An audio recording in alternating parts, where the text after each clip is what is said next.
All parties on Smith versus Tate. Step forward, please. Marianne Smith says her daughter's former boyfriend, 23-year-old mechanic Jacob Tate, ran up $1,100 worth of phone sex calls. Jacob says he did not make the calls. He was with his new girlfriend. All rise.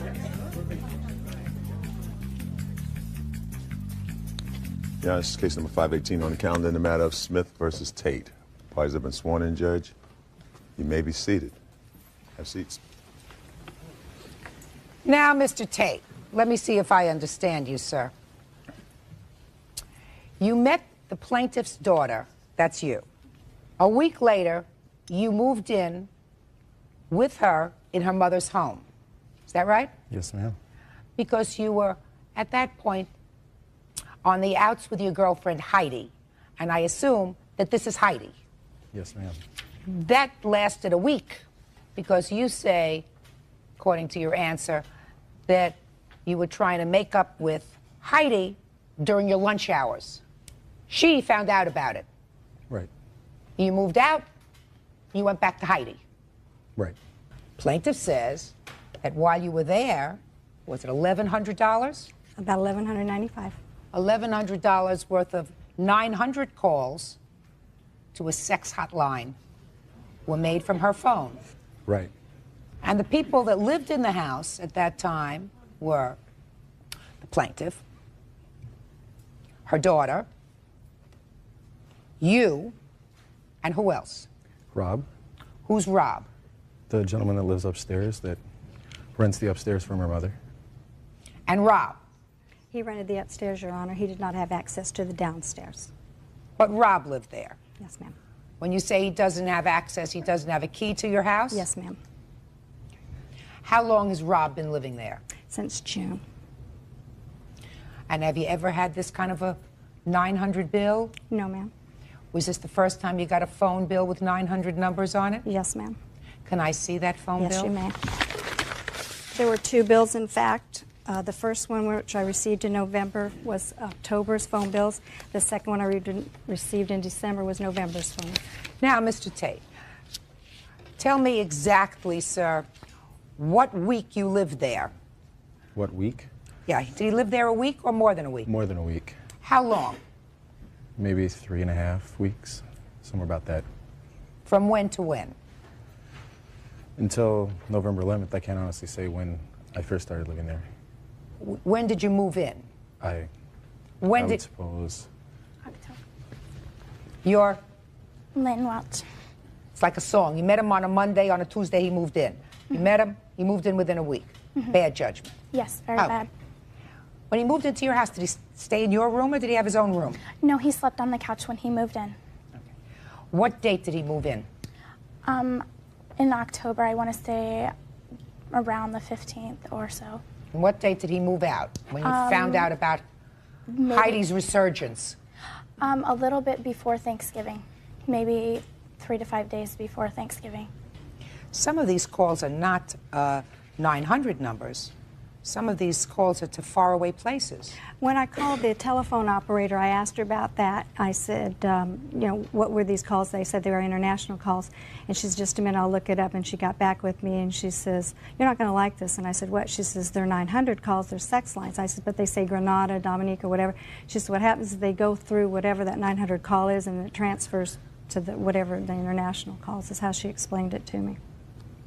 So when you call a 900 number, you get connected with Antigua, Grenada, Niue Island. What do you have to say for yourself? I wouldn't know what those would go to. I didn't make the calls. You wouldn't happen to have any of your other phone bills here with you, do you? Oh, ma'am, I sure don't. What had your previous bills been? They'd probably be between 150 to 200 or 300 because my husband's out of town, he's a driller, and we have long-distance phone calls back and forth to each other. Like to Omaha? And you don't stay on the phone very long when you talk to him. Because I don't want to get a large phone bill. I see that. It's just, hello, how are you? Yeah. When are you coming I'm home? safe, right? Right, and goodbye. Convince me these aren't your calls. Convince you? Convince me. I don't know what times the calls were made, but I can tell you I work from 8:30 in the morning until 6:30 at night. I'm usually in there until about 7. and that's every day except for Sundays. Saturdays I get off a little bit early, about 2:30. I take an hour lunch. I was with her every hour lunch. I didn't have my car until the 6th of November, plus I was at court earlier that day. I have a signed On judgment. what date? November 6th, the only day I've missed in November. And I have it signed by my boss, a little written statement by her, and I have the thing from South Dakota Motor Vehicle saying I registered on the 6th in South Dakota. There were no calls here for the 6th, sir. Well, then there Then couldn't that have been means me. that you were really busy. Exactly. I couldn't have even came back at any times because I didn't even have a car until then. Until My when? friend came and picked me up every day Until from when? her house. Until maybe 2 days before the 6th. Of November. Right. But after that, you had a car. Right. And I was only there until... most of the vast majority of these calls are made, sir, after the 6th of November. And I was only there until the 11th. Of November? Right. That's not what she says. She says that you were there just a few days before Thanksgiving. Oh, yeah, I'm sure. She probably would say that. See, I don't blame that she hates me because I lied to her quite a few times about seeing Heidi. And that would make me a good candidate to blame it on. But her phone came up missing a few days before I left. What phone?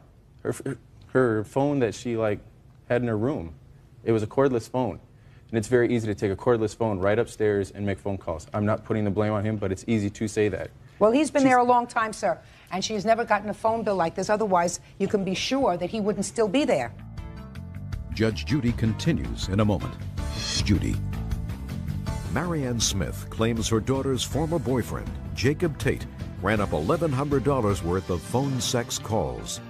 So this is not proof by beyond a reasonable doubt. She's got a boarder. She never had trouble with the boarder using the phone. Right. She has not had trouble with the boarder since Right. that time. Irrespective of whether he could have gotten down into the house, this particular boarder has never had a problem abusing her phone line. Right. You're there for a limited period of time. You're there sneaking around. You certainly didn't tell her that you were involved with another woman. She certainly didn't know that you were involved with another woman. Otherwise, I might say, well, maybe she did this for spite. You know, maybe she made these calls for spite, but you were very good about keeping that a secret, right? Yes. Right? So you were very good about lying to her, Yes. right? And you cared for her, I assume. Yes. Cared for her more than you cared for me. Right? I don't know. I Cared watch for your show her every more day. than you care for me. Right? So you Right. didn't have any trouble lying to her, and you cared for her. Right. You don't give a rat's behind about me. You owe her $1,100. Pay the bill. That's all. Parties are excused. You may step out. Back to your right, please. There's no way he could have made the calls. I know he works every day. I've lived with him for over a year. I have never had any problems with him. He told me he wanted to marry me. He told me that we were going to move away, that a bunch of different things. He told me that he was going to die in 2 months because he had lung cancer. And now the next case. All parties on Ortega versus Marquez. Step forward, please. 23-year-old administrative assistant Renee Ortega is suing her cousin, 24-year-old Veronica Marquez, for stealing and destroying her property and for causing trouble at her job. Veronica is countersuing for harassment. You ladies are cousins Yes, we are. Yes, we are. and had been friends, Yes. and you decided to move in with the defendant when you lost the lease to your apartment. Is that right? Yes. And how long did you live there? About 30 days. In your papers, you're alleging that she destroyed some of your property, took some of your property, and that she made false allegations against you to your employer, which jeopardized your employment. Is that what this case is about? That's correct. Okay, Ms. Ortega, why don't you, let's start at the beginning. You moved in March of '98. When did this fight occur? It was the 29th. We had went out for a ladies' night out, her and I and a couple of friends. We went to the billiards, had some drinks, and we got into an argument on the car on the way home. How many people were in the car? 4. Go ahead. And the argument started between her and another girl. She asked me to step in to corroborate a statement that she had made. I What refused. She had told this girl, you know, this is what you get. She had wrecked her car. And so they were arguing over that. The girl's feelings were hurt because my cousin said that. She thought they were friends and whatnot. But the statement that got her and I fighting was that I said that, you know, that's why you're sleeping with Jason, which is her boyfriend's cousin. And once she heard that, it was all over for her, and we started fighting. Just the two of you? That's correct. Fighting in the car? No, she got out of the car, I got out of the car to go to the door. And So you had arrived home? Yeah, we were parked out in front of the house. Were you inside the house when this fight occurred? No, it initially started outside in the front lawn. Blows? That's correct. Or what happened inside the house? She had ran to my bedroom and grabbed my iron and slammed it against a dresser mirror that I had. And I got really angry because when the mirror fell with all the glass, my 3-year-old son was laying on the bed, and the mirror came inches on falling on top of him. And the police arrived, and you were told to leave. The officers gave me about 15 minutes to gather just the necessities. They said, you know, clothing, stuff for my son, personal hygiene products, and said that I could come back with an officer to facilitate or mediate my move out. And did you do that? I did that. 5 days later, Friday, it was my day off. I got a U-Haul. I got a friend to help me move my stuff out. Well, that's when we get to the first part of your lawsuit. The first part of your lawsuit said that some things were destroyed and stolen. That's correct. You acknowledge, Ms. Marquez, that you destroyed the mirror. I did. Other than that, you say you destroyed none of her property. I didn't destroy anything but probably the dresser and the mirror where it was attached to. Okay. What else do you claim was destroyed and or taken? The other main thing that had sentimental value to me was my jewelry that my mother purchased for me. Why didn't you take your jewelry when you left? That You wasn't know what? your- I had like 3 different purses, and I grabbed 2 of them that I saw that I thought had the jewelry in there. And when I realized that it wasn't there, I knew it was as good as gone when I went back to get it. What kind of jewelry was in it? I had a diamond tennis bracelet, and a diamond cocktail ring, a blue topaz ring, and another bracelet that had X and O, and the O's were the diamonds. And when had you last seen them? I had probably taken them off that night after coming home from work, because I wore my jewelry regularly. Didn't you wear your jewelry when you went out for your No, I ladies' night didn't, out? because we were going to be drinking, and one of the clasps was coming loose on my bracelet, and I didn't want to risk losing it and having it fall off. You know anything about the jewelry? No, that's what I was going to say. She took out numerous things that night. I have never seen the tennis bracelet other than when she was wearing it or when she had it on. I don't know where she kept it in her house, the room, or anything. I never even seen it. Judge Judy continues in a moment. Real cases, real people. Judge Judy. Renee Ortega is suing her cousin, Veronica Marquez, for stealing and destroying her property and for causing a disturbance at her job. All right, now let's get to the second part of your complaint. The second part of your complaint deals with the fact that she had called your employer. You acknowledge that you called her employer. I did. I wasn't making false accusations, though. I had talked to him because I had a recording of her threatening me on my answer machine. She's been harassing me. She comes by my house, drives by my neighbors. See, she changed my mail. My mailman gave it to me and showed me that they were trying to send my mail down to Clearwaters. Now, I don't have proof it was her, but someone went down there and did it. Okay. Including calling my phone company, having my phone turned off, harassing me, and then I had the recording of her cussing me out on the phone. I played it for her. I played it for her job because she works for the Department of Justice, Legislation, Criminal Analysis Department, or whatever. So you did call her employer Yes, because you were complaining that she was harassing you. Yes. And in some way using her job As also to change your mail and cut off your phone. So then you were called in by your boss, I assume. And the situation was investigated? Yes, it was. And she's actually downplaying the whole reason of her call, Your Honor. It wasn't for harassment because I hadn't been harassing her.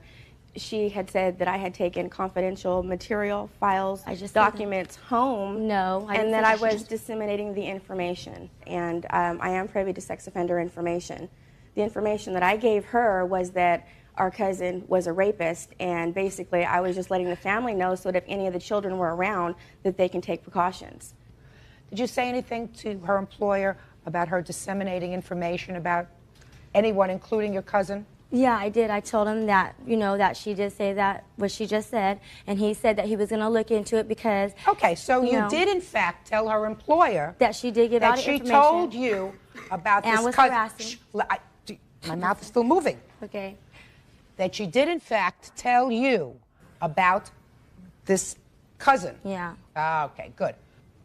So all she told your employer was things that were true. Right, but the way that she had addressed the situation, it was more of a malicious intent as opposed to protecting the information, because I had told her that the information was not confidential. They have a viewing room in our department where people from the street can come in and look at the information that I gave her.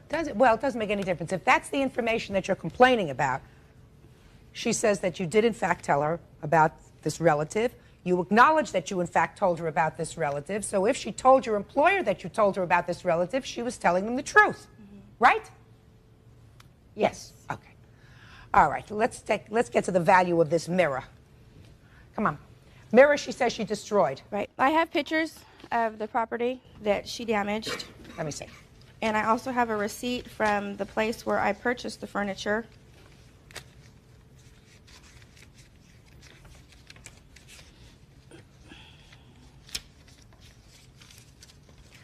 How much did you pay for the mirror and the dresser that she acknowledges she destroyed by picking up an iron and throwing it?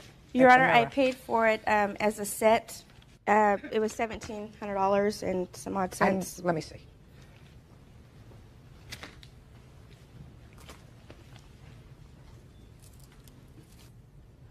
The whole cost of it was $735. No, that's the cash value if I were to buy it up front. That's the cash value. You paid for it on time. Is that right? I made payments on it, and with the interest and everything, that's how much it cost. The total cash price was $735. Is that right? Mm-hmm. For the pieces. Okay. Anything else you want to tell me? I'm going to give you 2 seconds on your counterclaim. You have a counterclaim for aggravation. Well, my son and my daughter were in the room when she decided to go through her cycle rage and break everything of ours. My kids are now scared to even sleep in another room. They have to sleep with me. My son is now staying with his dad. His dad's a correctional officer and does not believe that she went through my house after I opened it up to her and destroyed all my kids' the VCR, the Sony PlayStation, things that I didn't even sue for. I just want her out of my life and just over with. Judge Judy continues in a moment. The thing that you both agree on is that you destroyed the piece of furniture in her room. It depreciates in value. If you went to sell it, probably wouldn't get much for it. So I am awarding you $100 for that piece of furniture. The second part of this lawsuit has to do with her making calls to your employer because you were, in fact, harassing her, and she wanted you to stop harassing her because she believed that some of the harassment, at least, had something to do with you. Probably did, although I can't be sure. But my sense is she made those phone calls to your employer because she wanted it all to stop. As far as your counterclaim is concerned, courts don't compensate you for aggravation. Okay. Who are you? I'm Renee's mother. What do you want to say? What I wanted to say was about the jewelry. Mm-hmm. I had called Veronica up. She told me to go off and she wasn't going to return anything.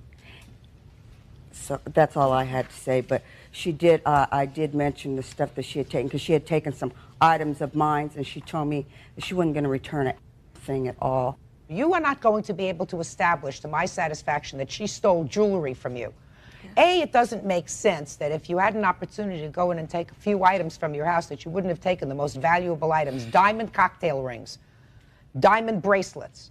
That just doesn't sound right to me. But in any event, over this ridiculous thing, because you were discussing her private sexual life in front of other people, and it had absolutely nothing to do with what you were talking about that evening. You gave her a zinger. Right. I'm awarding you $100 for the mirror. Counterclaim is dismissed. That's all. Thank you. Parties are excused. You may step out. Here you are. Judge Judy continues in a moment. Back to your right. And on the next Judge Judy. Yeah, this is case number 400 on the calendar in the matter of Cleary versus Tibbs. Parties have been sworn in. Judge, you may be seated. Young men have seats. You're welcome. Mr. Cleary, it is your claim that the defendant threw a trash can at your car one evening, causing damage to your car. Mr. Tibbs says that he had nothing to do with throwing this trash can at your car. When did it happen? Where were you? And what were you doing? It was November 9th, and it was after our school dance. And me and my friend and 3 other people were at the park with our friends, and Stephen Tibbs showed up. And we were just all hanging out there, you know, just looking for something else to do. But it started getting late. It was around 12:40, and I had to be home at 1. So I was like, I'm leaving now. And the girls, the ones that I gave a ride there with, they knew I was the only one there not drinking, and so they wanted to... That's a lie, Your Honor. They knew I wasn't drinking, so they wanted a ride home with me because they wanted to go to the party because Tibbs asked them to go to a party. And when they said no, they were going to get a ride home with me. That's a lie. What word didn't you understand? I said, be quiet. Go ahead. Tibbs became very angry and to a point of violent. When the girls started getting in the car, he was pushing them, and one of the girls' leg was still hanging out, and he slammed the door on her leg, or he tried to, and I mean, it bounced off her leg. After we got in the car, we could see him. He had the trash can picked up, and people were yelling, Tibbs, no, Tibbs, no. Did you see him with the trash can in his hand, not the girls? I saw him with the trash can in his hand like this. He had the trash can up around his head level. And I was parked. I had to back up and go like that, and he was on this side of me. When I backed up, he hit my car with the trash can. Okay. And may I see the estimates of the damage and any photographs that you have?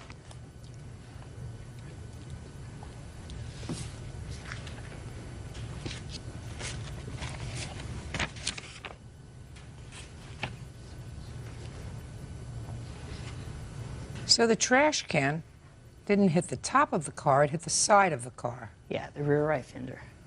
All right, Mr. Tibbs, now I'll hear your version of the event, sir. Okay. Now it's time to speak. All right. I have a little bit of different story.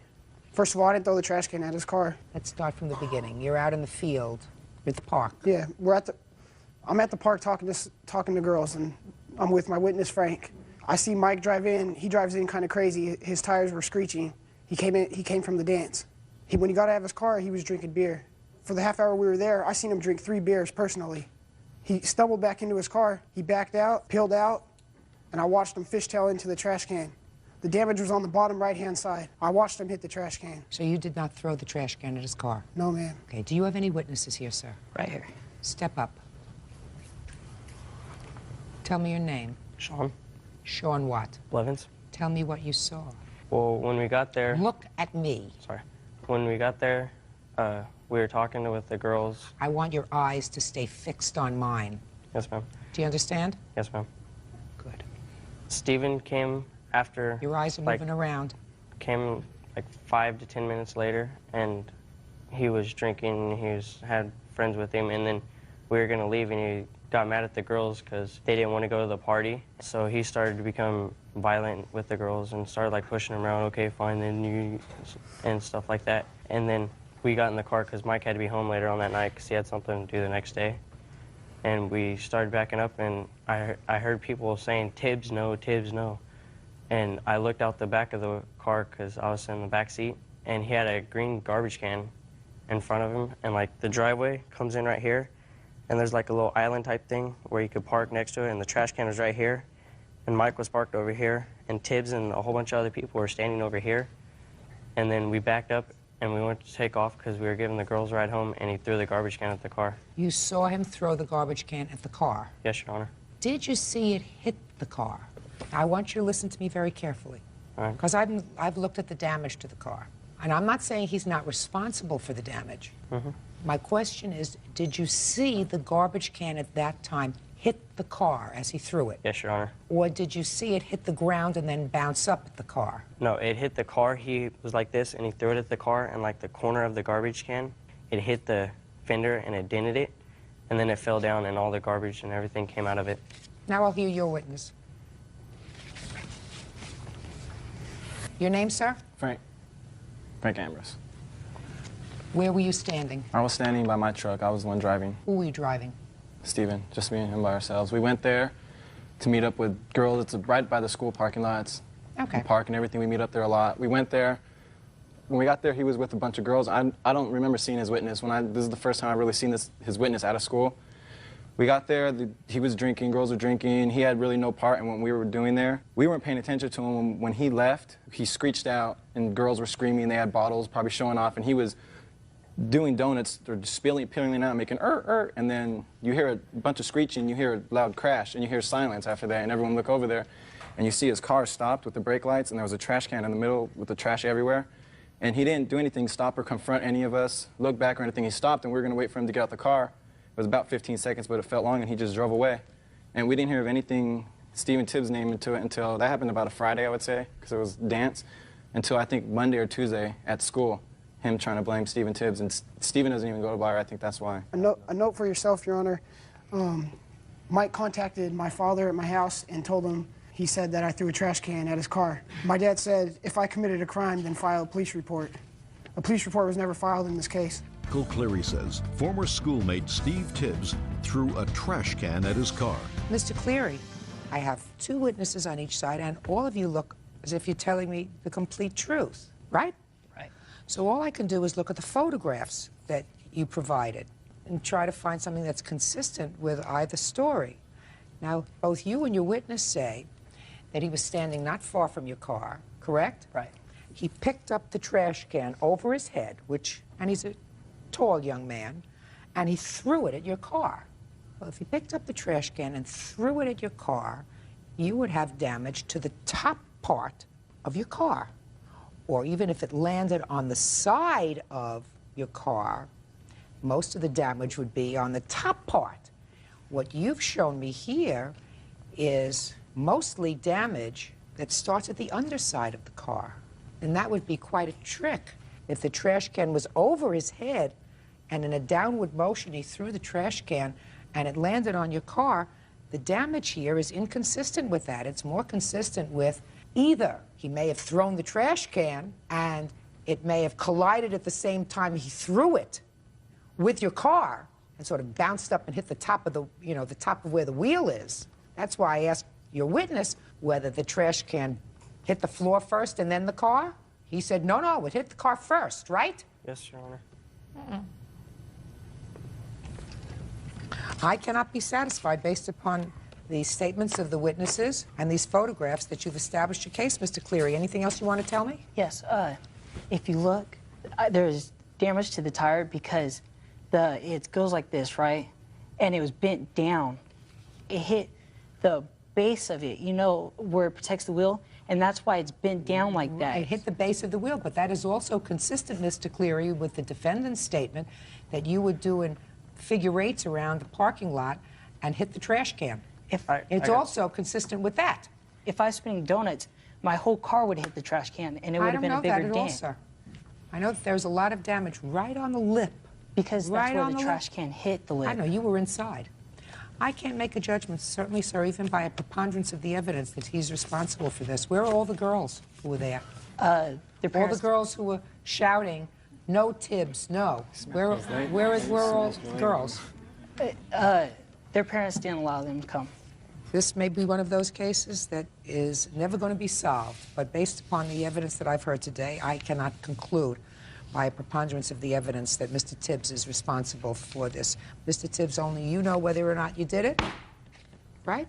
That's correct, I didn't. You didn't. Bye.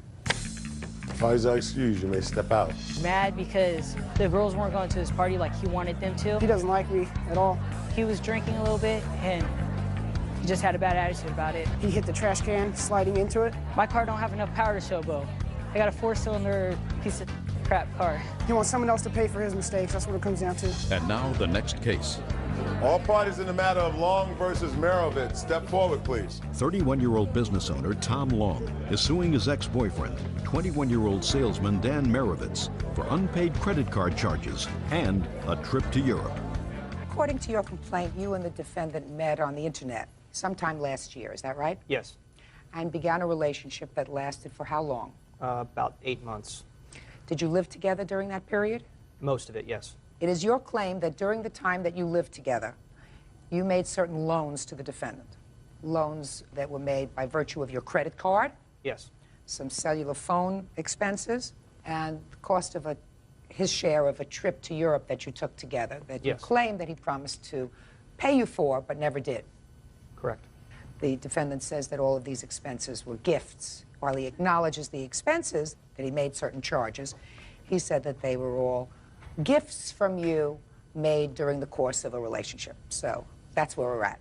When did you and the defendant begin living together? May of last year. When did you give him access to your credit card? Maybe 2 months after that. He was getting a promotion and he needed it to keep his job. What do you mean he needed it to keep his job? With his promotion, he had more responsibility. He had to entertain, he had to travel, and without that, he probably wouldn't have been able to keep his job. Did you get him his own credit card or did you give him yours? It was basically a partner card off of my account with his name.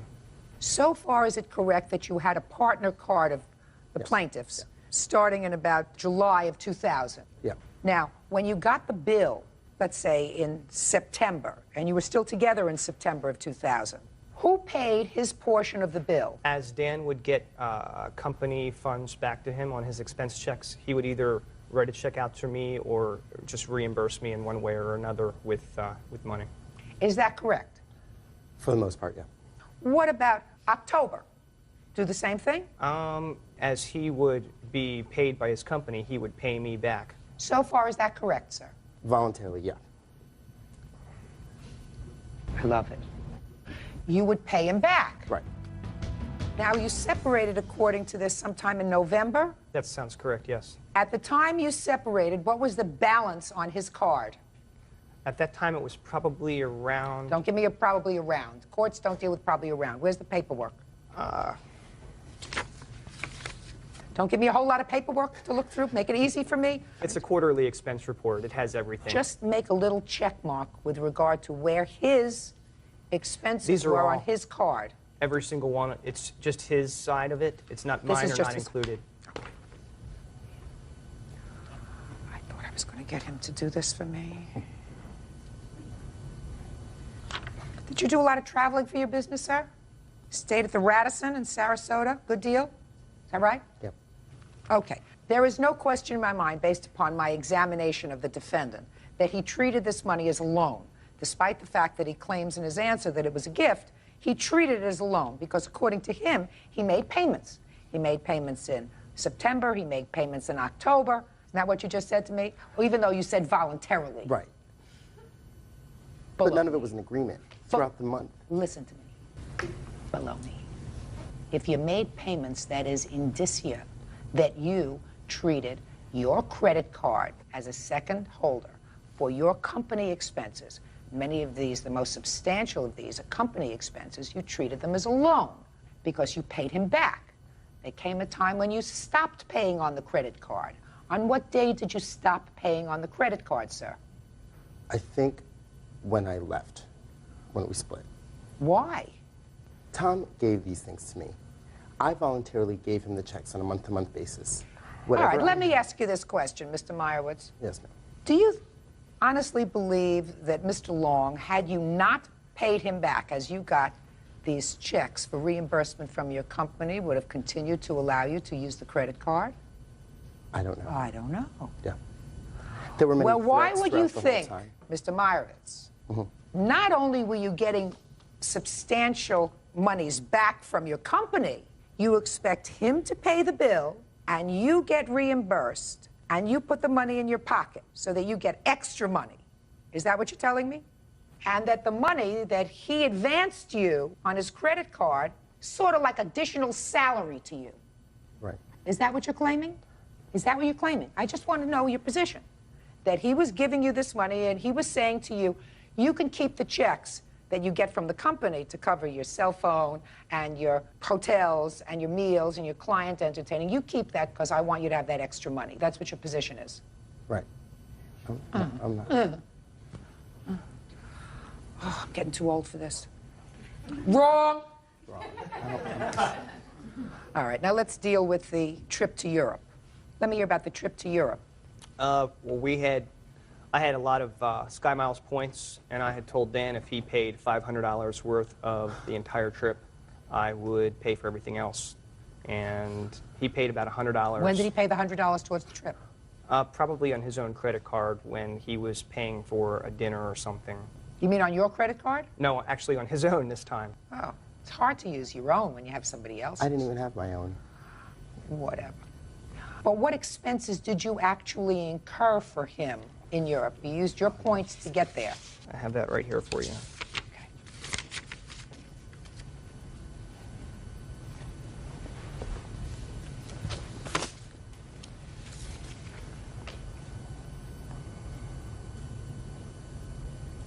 These aren't $500 worth of expenses.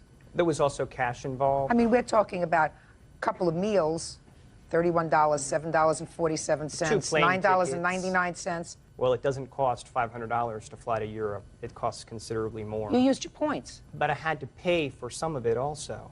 Where is I that? only had so many points. Where? Show me where. I don't have that right now. Well, It now was is the time to very- have it. We don't have it later. Later is no good. We can't do approximates, okay? So I am deducting that from your total claim, leaving a balance of $2,439. Actually, I have checks which are on a canceled account, and I also have... So what does that have to do with anything? I am awarding you everything except the travel expenses. So what difference does it make if you've got canceled checks? I do not believe, Mr. Meyerowitz, Because it actually that this cost was me $2,800 and whatever the $330, or it cost me that amount of money. I just looked at this. This doesn't come to $400. And even if it did come to $400, the expenses for going out to eat, et cetera, have to be cut in half because you ate too, I assume. You didn't Correct. say, you go eat and I'm going to go eat. Don't That was push your really luck, a Mr. cheap Long. trip to Europe. He is responsible for all of his expenses that he made on the credit card. I find that they were not gifts. I find that his payments were not voluntary. I find that he agreed to pay you for those, and that he did, in fact, pay you for some until the relationship terminated. So I am awarding you that part of your claim, which is $2,439. I am not awarding you the money for the trip. Judgment for the plaintiff. That's all. Parties are excused. You may step out. Now, this is case number 570 in the matter of Knockler versus Adams. Parties have been sworn in, Judge. You may be seated. Thank you. Everybody have a seat. Mrs. Knockler, this is your 4-year-old. Yes. And it is your claim that your 4-year-old was bitten by that dog, neighbor's dog, while in the care of the defendant's 9-year-old son. That's correct.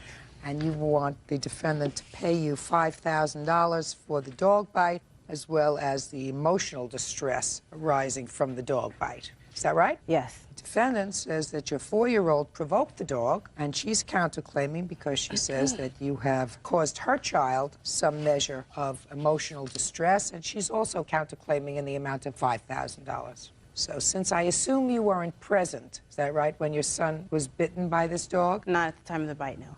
Who other than your 4-year-old witnessed it? My witness and my daughter and some other people who aren't here today. Okay, I'll hear from your witness.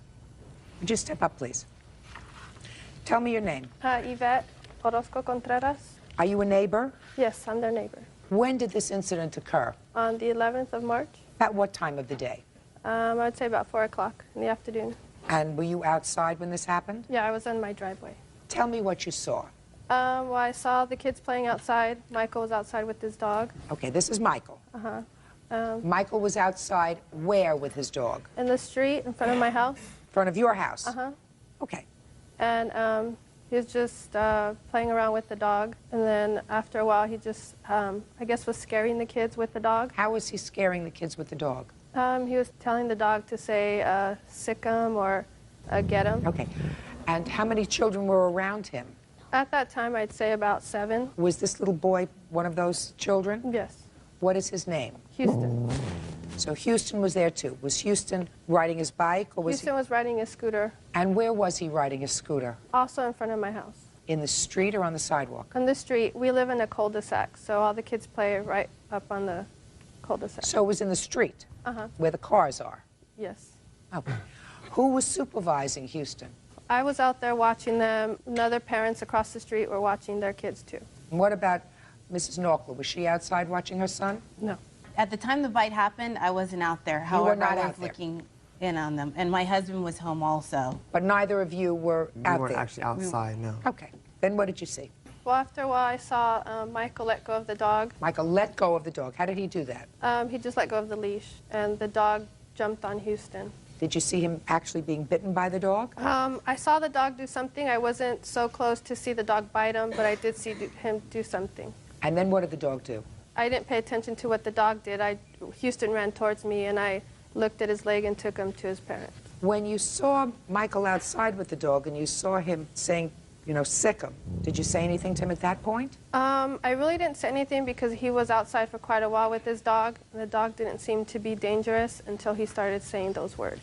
Well, once he started to say those words, did you go over to him and say to him, stop saying that? No, I didn't. Well, didn't you think it was a dangerous situation? I did, but since the dog didn't seem harmful to me, I didn't make a big deal about it.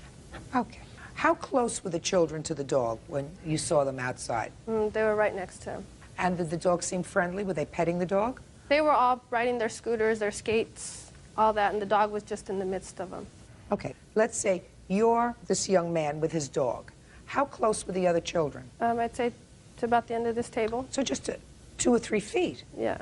Did this young man tell the children to get away from them if they were riding around on their scooters? No. He didn't? He was playing with them, too. How was he playing with them? He was just running around with his dog, too. So they were all sort of playing together? Yeah. Was he the oldest child out there? No. Were these two the youngest children out there? Yes. How old are your children? I have a 6-year-old son that was outside playing. And were you outside at all times watching him? Yes. Now, Mr. Knockler, when your neighbor brought your son in, did you examine his leg? I think she said it was his leg. Yes. Okay, what did you see? I saw that it was bleeding, that there was a scratch. My son was crying. But I want you to tell me about this scratch. You have, is that a The bite. photograph Yes, of it? we have a Yes. photograph. I'd we like to took see it, please. Shortly after you came in.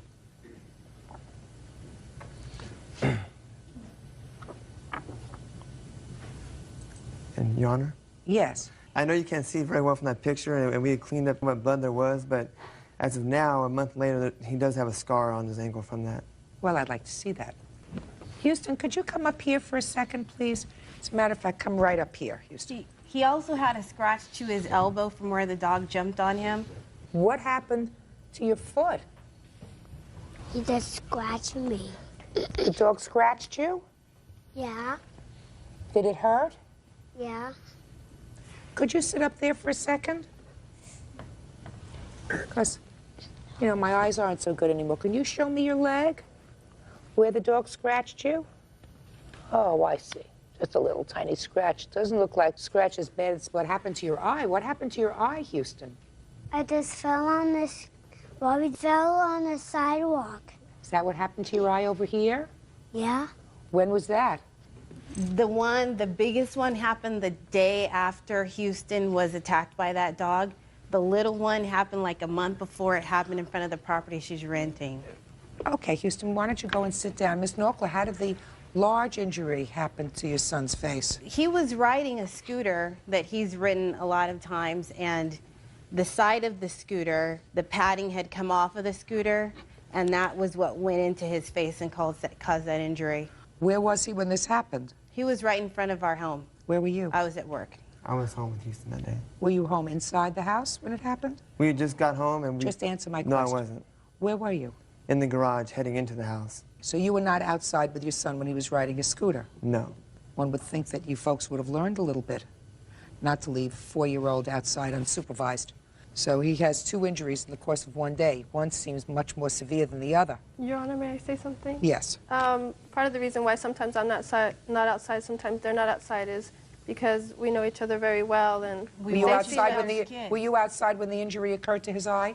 No, I wasn't. So you weren't outside supervising, is that right? No, but I'm saying on the day that the dog I'm bit. not talking about the dog. I'm talking about the next day, where the serious injury happened. Not about the day where he got a little scratch on his leg. The day where he got a very, very bad injury. How many stitches did he have there? 8. Didn't have any stitches on his leg, did he? No, he did not. Robert and Kimberly Knockler say their son, 4-year-old Houston, was attacked by their next-door neighbor's dog. Okay. Did you take him to the emergency room to take a look at that scratch on his leg? No, we didn't. So that you were not concerned that the dog required a tetanus shot or anything else? We knew that he had already had his tetanus shot and he was up to date because of the injury that happened to his eye in front of their property like a month before. So you're telling me that there was another injury that your son had while he was outside? He's had a total of 2 injuries that were accidents and 1 injury that was intentional. What was intentional? The dog bite. Dog bite was not intentional. I don't even know if it was a bite. I can't tell if it was a bite or a scratch. The dog was quarantined. Just listen to me. You can't tell whether that was a scratch. It looks like a scratch. It looks like a healed scratch. There are no tooth marks in there, nor do I see any in this photograph. So I don't know whether the dog scratched him or bit him. It seems to me if you believe that your dog is bitten, the first thing that you do is you take the child to an emergency room, and the emergency room makes an evaluation as to whether or not the child was bitten or scratched. There is, in fact, a difference.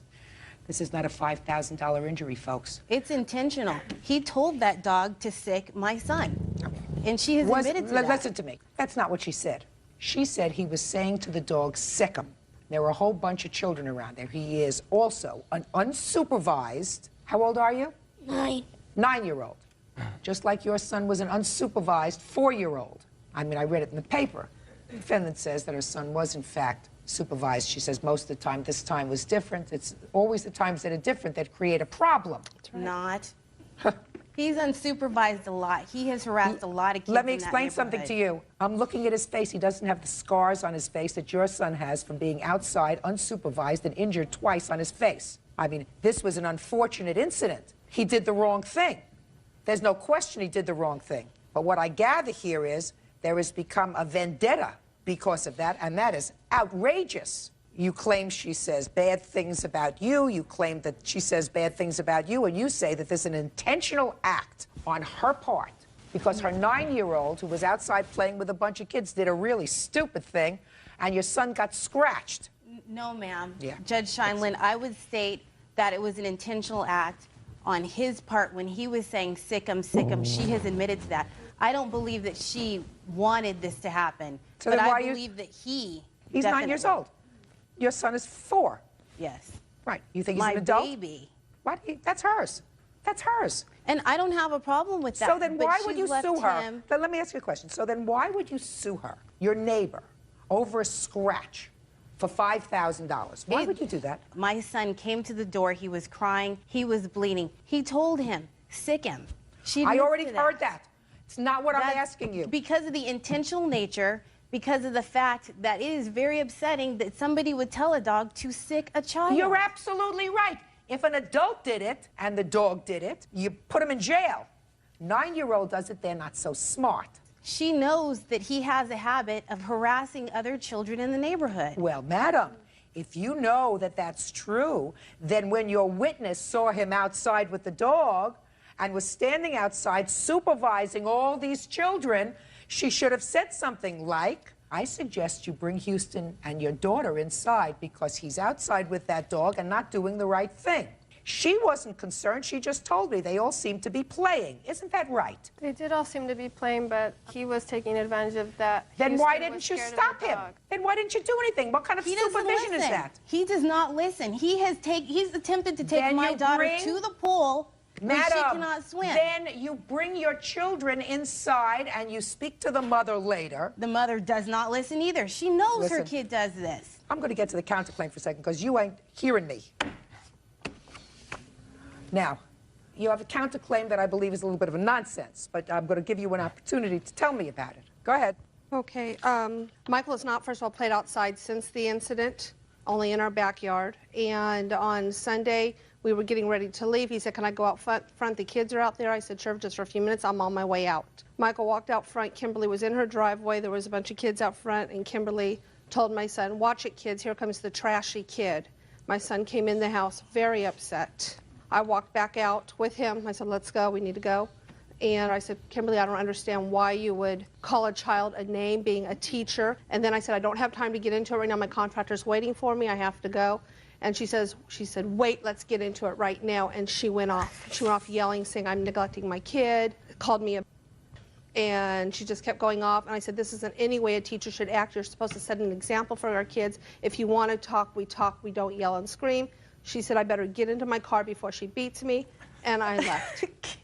Nasty neighboring. If it's true, it's nasty neighboring. It's not worth $5,000, and neither is the dog scratch. Right. I do have some stuff I'd like to submit to the court, please. Go ahead. One regarding the police report, which is actually contradicting what Yvette's testimony is and what she told the police. She's being dishonest. That is a reinvention of history. I did not state those things to her. I did not call her child a name. That did not happen at all. What did you say? All I told my children to be careful. Really? I didn't say trashy. Just a second. And she called the cops to my home, what, 5 or 6 hours later? Can I read this, please? Please. Quiet. Yes, I'm sorry. Yeah. Well, let me tell you what the police said, Ms. Contreras, that you told them, and these quoted in the police report. I asked her if she heard Michael sick the dog on Houston, And she said, no, he didn't intend for this to happen. I asked her what she meant, and she said, Michael did not intend for this to happen. He was just playing around. I asked her if she was positive that this was an unintended event, and she said she was positive. Did you tell that to the police? I did. What I meant is that I don't think Michael did it on purpose. I don't think he really... Well, she says it's intentional, so that you don't agree with her. I think that no, just he a was second. trying to scare... So that you don't agree with her that it was an intentional act. Well, from the looks of it, it looked like he was just trying to scare them, and unfortunately the dog did something Well, to you him. told the police that he was just playing around. Well, yeah, he was playing around. Okay. And he, Playing around and a scratch don't add up to anything. Your Honor, our dog Trixie plays tag with the kids frequently, the one he is playing outside, which means when Michael runs with him, he jumps up and tags them, he licks them. He was playing tag with the other kids that day as well. Whatever. And if you have, Judge, listen to me. Okay. If you have a 9-year-old and a dog, and you acknowledge to me in your answer, madam, that your son is told not to take the dog outside if you're not home. Is that right? That is right. So he disobeyed you? Yes, he did. And I assume that he was punished for disobeying you? He was consequenced. Whatever that means. I don't know what that means. Does that mean like a timeout? No, that means he's been unable to play outside unsupervised at all. But that's what happens. You know, I don't think that this was an intentional act, and certainly if the child had been bitten and injured, the result here would have been different. Put your paper down. The result here would have been very different. I see no evidence that the child was bitten. I see evidence that the child had a scratch as a result of this unfortunate horseplay, which was really your fault. Do you understand that? You understand that? Okay. If you hadn't disobeyed your mother and either stayed in the house or left the dog in the house, all of this wouldn't have happened, right? So you have to learn that you have to do the right thing, not the wrong thing. As far as your counterclaim is, what? Okay. What? So far you're not losing. What are you complaining about? Well, I have more evidence on the counterclaim. She's slandered us to CPS. She's slandered us to the police department. Let me see the CPS report. This is actually the report from our therapist, and this is the CPS worker. She said Did you that call the Child report... Protective Services about her? It's in my answer. The date that this happened, they came to the door, my neighbor and the other person, and they said Houston was outside and that Michael had the dog by Houston. I walked outside and I said to Michael immediately, Michael, go get your sister. She's not home. Michael, go get your mom. She's not home. Michael, are you alone? Yes. I called the police. Why did you call the police? I don't understand why you called the police. Your son had a scratch on his leg. Period. The reason I called Wait the until your police- neighbor gets home and discuss it with her. I don't know when my neighbor's gonna be home. Oh, madam, your case is dismissed. Listen to me. Totally, completely dismissed. I mean, I think your conduct that day as a neighbor was outrageous.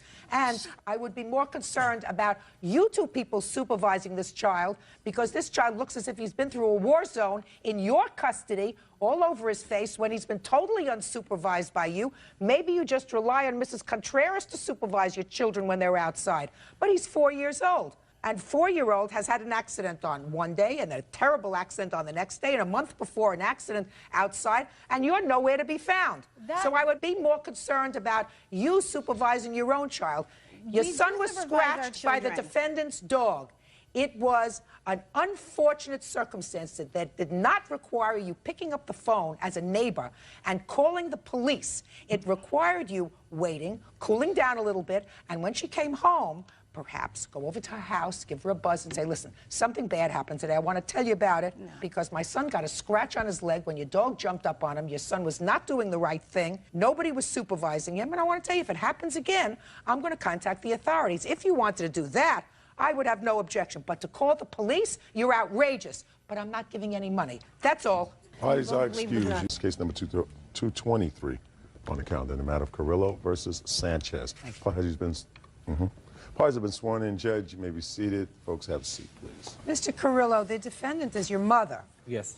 How old are you? I'm 18. The big ticket item on your complaint is a car. Correct. And you say when you were 17, you purchased a car. Because you were 17, the car couldn't be in your name. It was in your mother's name. But you had taken out $5,000 from your bank account and put that down as a down payment. Correct. You left home, your mother kept the car, and you want your $5,000 back. Correct. That's the big ticket item. And then you say that there were some items of personal property that belonged to you in the house, some rifles, some rifle holders that your mother refuses to give you. And you have a counterclaim, Ms. Sanchez, against your son, because he said when he left, he took a computer that was supposed to be left there for you and his sisters. For his sisters, for school. So let's deal with the car first. That's the big ticket item. Okay. Go ahead. Okay, the $5,000 was the down payment. I have the court order that was for the money that was in the account, which was supposed to have gone to me when I turned 18. And would you like to see that? Yes.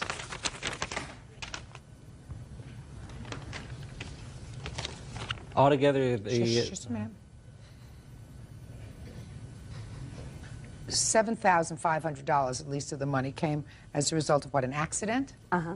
And he was the victim of this accident. What Right. kind of car accident? I sued for medical bills and Whatever. paid in separate, yeah. This is an infant's compromise, which means that this $7,500 is his money. And it was modified when he was 10. Show me.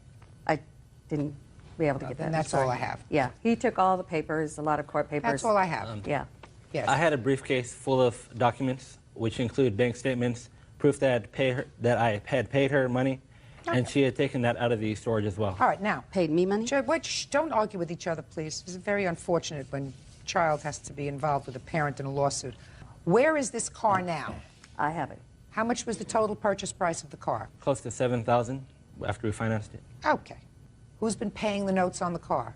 I have. I had paid it until I had moved out. How many months did you pay?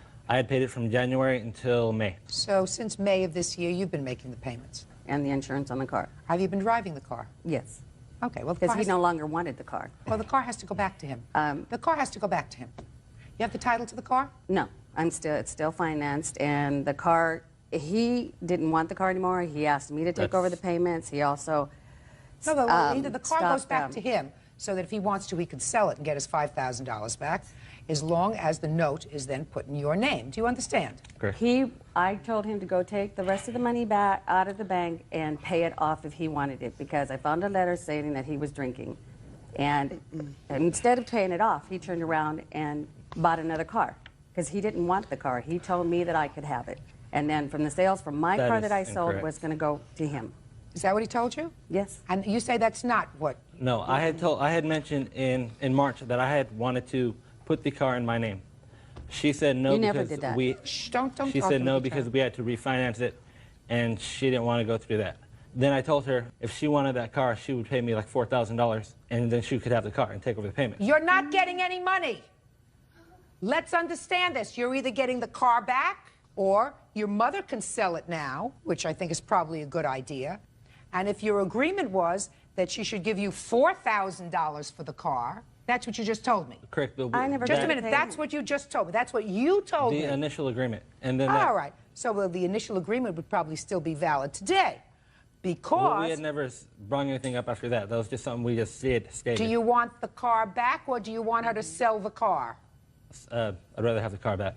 You'd rather have I need the car. Correct. Just what? I need the car. Then pay the. Listen. I'm paying for it. No. You have to give him back the money.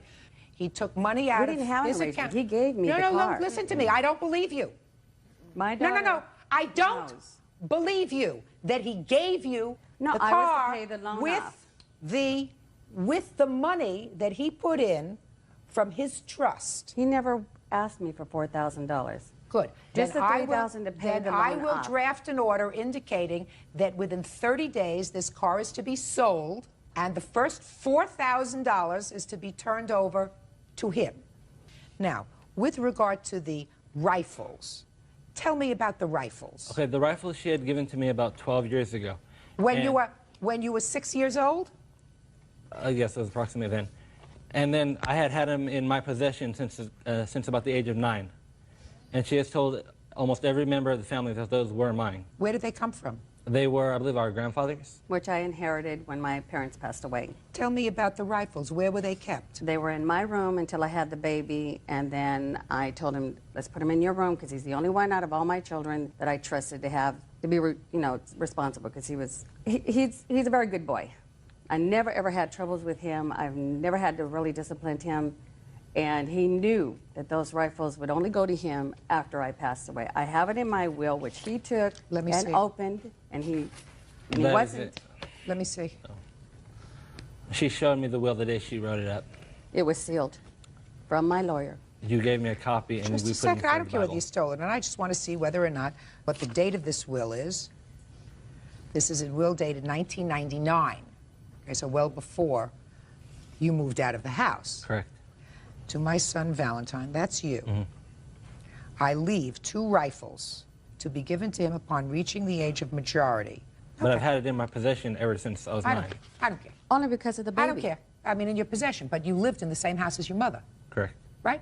So until you reach majority, you have no space. She owns the air you breathe. She owns the house, she owns your room, she owns everything that's in it, unless I find that she made a clear gift to you. And this is evidence that she did not make a clear gift to you prior to 1999, as you said, when you were 6 years old, because she has disposed of this property by way of a will. When anything happens to your mother, you get the guns. I'm not losing any sleep over rifles. You have to understand that. Fine. Valentin Carrillo says his mother, Brenda Sanchez, owes for the down payment on a car. Valentin also claims his mom won't surrender his collection of rifles. I've just taken care of the car and the rifles. Between the 2 of you, now let's take care of the computer. According to the answer and the counterclaim, there were 2 computers. One of them was a new one that you either assisted with or helped him I helped purchase him for, get. for himself, and the understanding was that he didn't need both computers and one was going to be left in the house. Now, you took 2 computers when you left. Correct. The computer that she's talking about, I had actually given to my younger sister, Maria. And I had told her a week before that I was going to leave, that I was going to take the computer because I knew my mom was going to try to sell it, because that was what she wanted to do, was sell it to a friend of hers. You know that. Just a second. She was going to sell it to a friend of hers that was Money one that of the would've gone parents to that... you. I don't want to hear you fighting with him now. Where is your sister living? She's in Mexico because she abandoned him. I did not. How old is your sister? My sister is 17. Who is she living with in Mexico? My uncle. My daughter, the day he moved out, he told her there is no way that I would leave this computer for any of you guys. Oh, no. And she was there. He just dumped everything on the floor, and he just tore the house up. I just want to know who you are. I'm his older sister, her daughter. Okay. And your 17-year-old sister was living in Mexico? Yes. With an uncle? Correct. Whose address you have? Yes.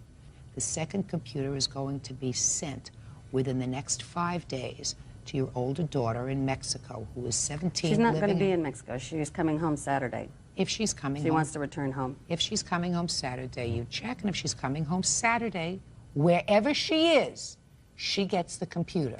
Do you understand? Yes. Perfect. That's all. Parties are excused. You may step out. He turned 18. He just all of a sudden just changed. She should have never took her son's car. She should not take nothing from her children, but everything that she can, she takes from her children. I hope we can get back together. I love my son very much. She has to go through therapy or something. And now the next case. All parties are in the matter of Frasica versus Rivera. Step forward, please. 24-year-old nursing assistant Amanda Frasica is suing the father of her daughter, 25-year-old truck driver Jose Rivera, for the cost of an engagement ring and for unpaid bills when they lived together. Ms. Frasica, your lawsuit has 2 parts to it. Let's take care of the easy part first. You and the defendant live together, and you have a child. Yes, we do. Together. And there came a time when you became engaged. Yes. The first part of your lawsuit says that the defendant returned your engagement ring and got the money. He returned it without my knowledge, and once I found out, there was a big to-do about it. That's not true. Just a second. Well, clearly you're no longer engaged. You're no longer together. No. You don't get that. Okay. So that takes care of the first part of your lawsuit. Second part of your lawsuit says that when he left in April, he left some outstanding bills. Yes. What outstanding bills do you claim he owes you? I have a phone bill, I have cable bill, I have a credit card bill, and another calling card that I paid by the month. What was your financial arrangement with him while you were living together? Originally, when we were living with my parents, all the money was supposed to go into the bank. Once we moved into our apartment, the bills were supposed to be 50-50, but it never worked out that way. Can I see the bills that you say are outstanding? Mm-hmm.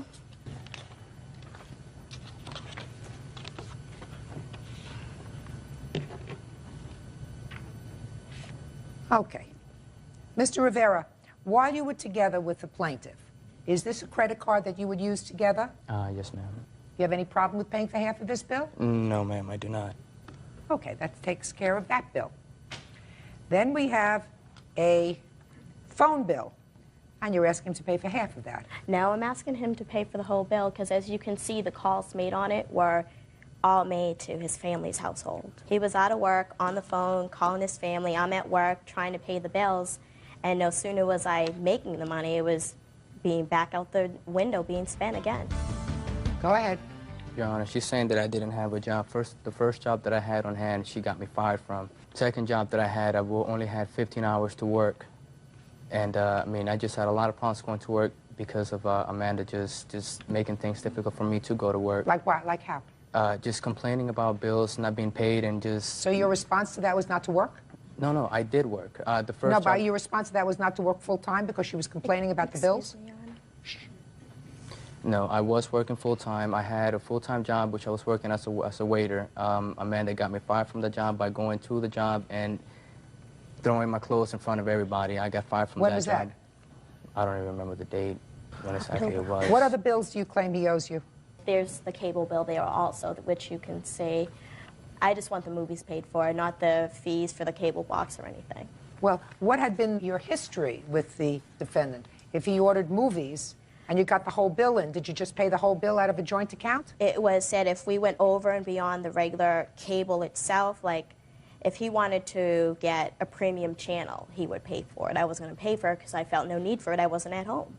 And if we were going to order any movies beyond that, we were responsible for paying for that. I want to tell you something. This sounds like a very convoluted financial arrangement between two people who are living together, have a child together. Well, we had a budget written out about what our regular expenses were. And if he chose to go over that, he was responsible for it. If I chose to go over it, I was responsible for it. I mean, he was pretty well provided for, and with the whole fact of him talking about me making it difficult for him to go to work. My father bought us a car. I insured it. I got it inspected. I got it put on the road. He drove it. I mean, so I didn't make it hard for him. You know, he used to drop me off at work and use the car. When I say and she after made it work, hard for me to go to work, Your Honor, I mean, she used to call my job and harass me at my job. Me. How did she call your job and harass you with your job? I called his job to ask if he was there. She, for some reason, thought that any girl who was working with me, I was cheating on her with her. And I mean, and she used to call my job plenty of times to see if I was at work, or if I wasn't at work, if I was missing work, or if I was just not doing anything but at work. And well, were you at work? Yes, ma'am, I was at work. So listen to me. So if she called you and said, "Can I speak to Mr. Rivera, please?" you would get on the phone. She would say, "Hi, how's everything?" and goodbye. And that's it, because she knew you were there. Right. Right? But were there times, Mr. Rivera, when she called your work and you weren't there? Whenever I left. Were there times, Mr. Rivera, when she called your job and you weren't there? No, ma'am, there was not. So you were always there? Yes, ma'am. And what kind of work were you doing at that time? At that time, I was waitering. So she would call you, somebody would call you to the phone? Yes, ma'am. Right? She would say hello? Yes, ma'am. And you would say hello? Yes, ma'am. And what would she say to you? She would just making sure that I was at work. Well, that's not what she said. She said, "I'm not making sure that you're at work," because that's not what women do when they call to see if their husbands or their fiancés are where they're supposed to be. Shh. They usually just say, "Hi, thinking about you, bye." He's where he's supposed to be. That's what usually happens. That's not harassment. Harassment is if she comes down to your place of business and she throws a scene because you're not there, she waits for you. She did do that. You want to tell me about when she threw a scene, She, sir? I got off of work one morning. I went home and I found my bags all packed up, and I left the house. That same night, I Well, was was at that a work. surprise to you, Mr. Rivera? Was that a what? Was that a surprise A to you? surprise to me? Yes, it came to a shock to me when I came home and all my bags were packed. You mean you left to go to work the day before or the evening before, and everything was hunky-dory between Everything the two? was fine. Everything was fine. I come home the next day, everything is packed up, so I'm thinking she wants me to go. I left that same night. You mean you didn't ask her why? No, I didn't ask her why because there was no one home. Like I said, I came home, all my bags were packed. I took it to myself, saying that she wants me to leave, so I left. Okay. That same night, she comes into my work with the rest of my clothes in the restaurant in front of my customers, co-workers, and management, and just drops everything in front of everybody. All right, just because I'm curious, tell me about this little thing from... Ooh, tell you the real half here. He, I would call his work, and they'd be like, "He's not here. I just dropped him off there." "Well, he's not here." "Well, where is he?" "He left with so-and-so. which happened to be a female. And I started hearing stories, and I started thinking. I'd call his work, and I'd speak with a manager, which I was somewhat friendly with, and he'd be like, he left 2 hours ago. Okay, so when'd you pack his bag? It got to the point that I said he started smoking. There was an incident when he smoked marijuana at my parents' house. My parents are totally against it. My parents opened up the household to both of us. So I hit the roof. And then between that and him not being at work, me thinking he's cheating on me for obvious reasons, I turned around, and that was my only way to let him know I was serious. Go ahead. Well, I had no way to reach him for about a week or two, and I said, you still have belongings here, you need to get them out. And the only contact place I had was his work.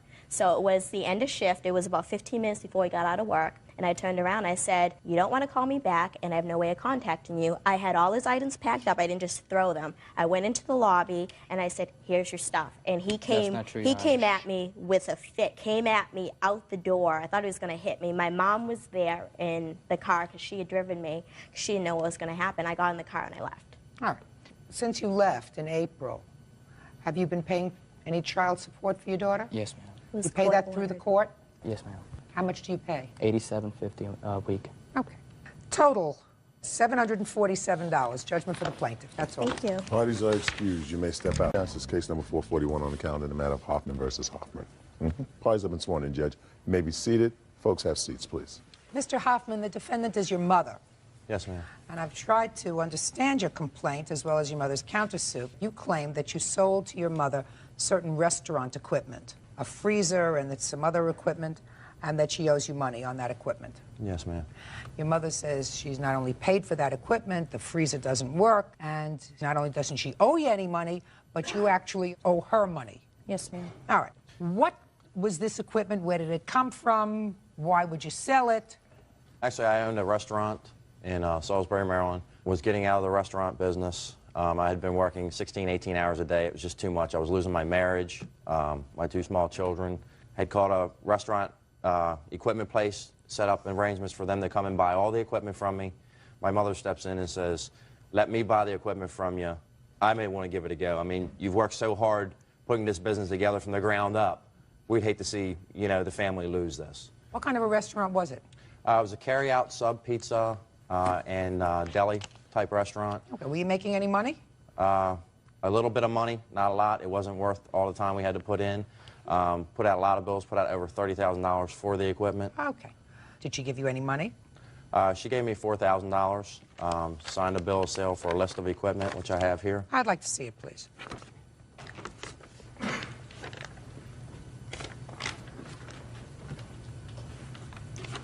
That's a copy of the bill of sale. So she purchased, according to you, all of this equipment for $8,000. According to this, she gave you a deposit of $5,000. That was correct. I only actually received $4,000 cash, Your Honor. $1,000 I gave to her to help her with startup costs. This contract of sale says $5,000. Yes, ma'am.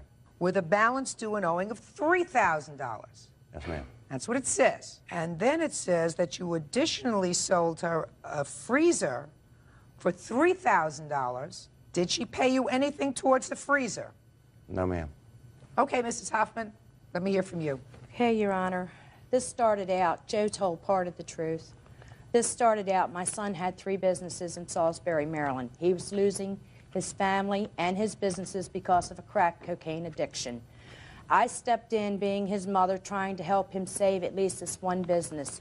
He reneged on his lease, was locked out of the building. He could not get to his equipment. I paid the money for Joe to get into the building, the $1,000. That's the $1,000 that Joe was talking about. I didn't want this business. I quit my day job 2 years ago to enjoy my farm and my horses, Your Honor.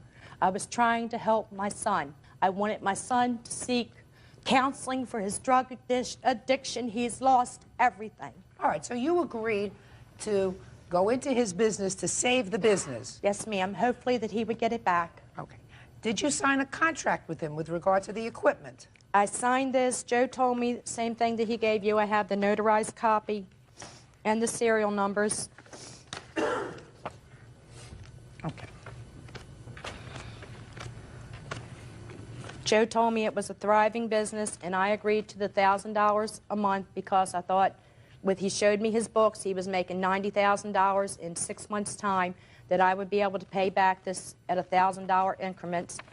I have registered tapes to prove documentation that I only make, some days, only $50 a day. Mrs. Hoffman, that's not his problem.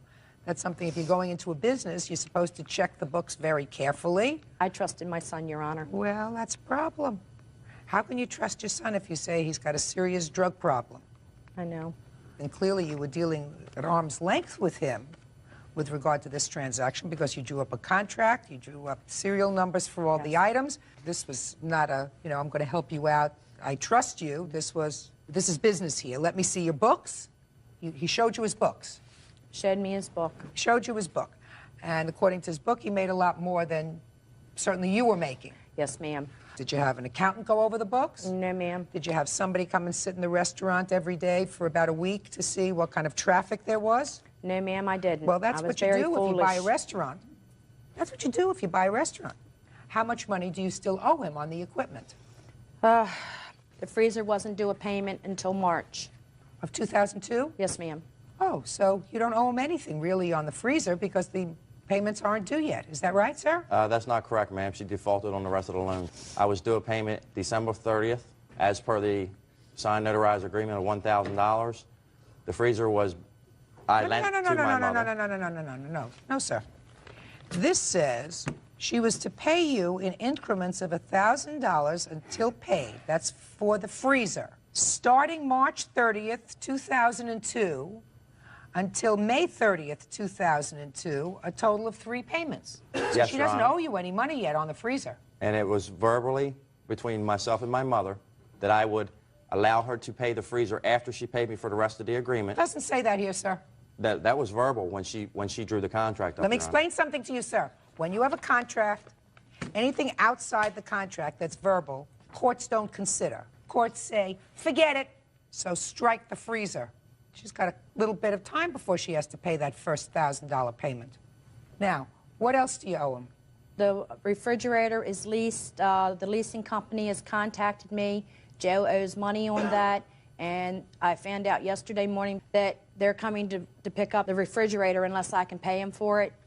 And the signs on the building, I've had to pick up that bill because Joe told me that the signs were paid for, and I've had to pay that. And I feel I don't owe him any money because everything I've had to pay out. That was his bills. Joseph Hoffman says his mother, Doris Hoffman, owes for the cost of restaurant equipment. Doris says Joseph is a crack addict, and buying the equipment was an attempt to save his business. Go ahead. My mother knew that there was 2 leased items. One was a refrigerator, one was an ice machine. She knew exactly how much the leases were. We sat down at the kitchen table and figured out how much the bills would be for the leases. She knew there was $300 owed on one sign, $300 owed on the other sign. How long had you had this business, sir? I had the business for just about a year, Your Honor. Okay.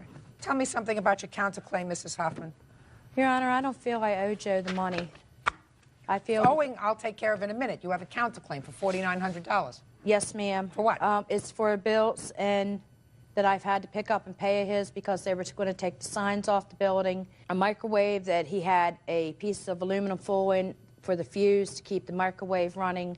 It's for 2 car top signs that he sold me. And yes, Your Honor, I did know he owed $350 on one, but I did not know about the 2 exterior signs that the man was there to take down off the building the day I opened my door. That you should have known. Mrs. Hoffman, it's always a problem when you're in business with family. Make sure you get everything in writing. No, you're supposed to know. If you're going into a business venture, you're supposed to exercise due diligence. If you looked into all of his books, you would have had to have seen payments that he was making to a sign company, right? You would have had to have seen payments that he's making for equipment. And then you say, what is this for? All right, let me see the contract. How much was it originally? How much is owing on it? And then you make a judgment. And you can't say, well, I trusted him, he's my son. This is a business venture. Your mother doesn't owe you for the freezer yet.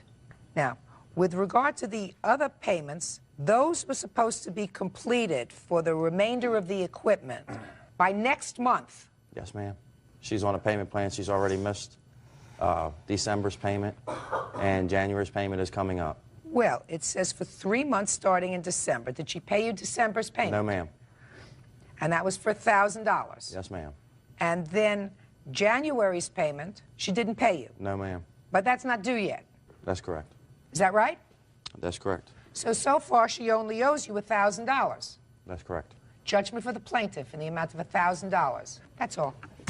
Parties are excused. You may step out. It hurt very much to have to bring my own mother to court, and I hope that she can finish paying me the money she owes me so we can get our families back together. A lot of things didn't come out that should have came out, and my son does have a drug addiction problem. And now the next case. All parties on Shaw versus Jones. Step forward, please. 50-year-old Bonnie Shaw is suing her former friend, 42-year-old bartender Sherry Jones, for the value of items she sold at a garage sale. Bonnie says Sherry pocketed the money. Miss Shaw, you and the defendant were friends, is that right? Yes. And according to your complaint, you gave her some things to sell at a garage sale. Yeah. These were things that you originally had at a garage sale that you had at your house. Correct. That you were unable to sell. Correct. It is your claim that she either kept the stuff or sold it and kept the money, and you want the value of the property that you gave to her to sell. It was garage sale items and other items that she had borrowed, and I brought her son with me, her abandoned son, who can testify that to the quantity of items. When did you have your garage sale? In September and the beginning of October. Over how many days? 5, 6. And where did you get this stuff from? It was 5 generations worth of items, plus relatives and neighbors gave me things. It was massive amounts, Your Honor. Furniture, some antiques, bedding books, clothing for every age, sexes, sizes, dishes, household items, thousands of items. Explain to me how the property came to be in Miss Jones's possession. When the sale was over, she told me to rent a U-Haul. She would bring it to her house. She had a great location. She said that she could sell sand to the Arabs and snow to the Eskimos, and that she's had several yards. that way. Shh, don't speak. You'll have a chance. Go ahead. So I, upon her insistence, rented a U-Haul truck and drove it to her house. Her son was there, helped unload it. She ran the sale at her place. When I asked about money, it was one excuse after another. At that time, I did not realize that she was planning on disappearing from town again. A few things were returned. What did she return? A few books. I had well over 1,000 books. She returned some. Your Honor, this is a little more complicated than just yard sale stuff. I mean, this lady has the habit of ripping everybody off. She disappears. She leaves town. She abandons her child. Miss Shaw, that may be interesting. This is a court. Understood. You have to prove a case. Did you make an itemized list of everything that you gave to her in the U-Haul? I have a generalized list. It would be I'm not impossible to interested. itemize all the thousands of items, Your Honor. Well, then how in the world am I going to make a decision? Generalized list is no good. You check off from the list. I mean, that's business. I assume you were in this to make money, right? And to unload a lot of junk from your house. It wasn't junk, Your Honor. Well, there's Yes. a lot of stuff in there that, madam, listen to me.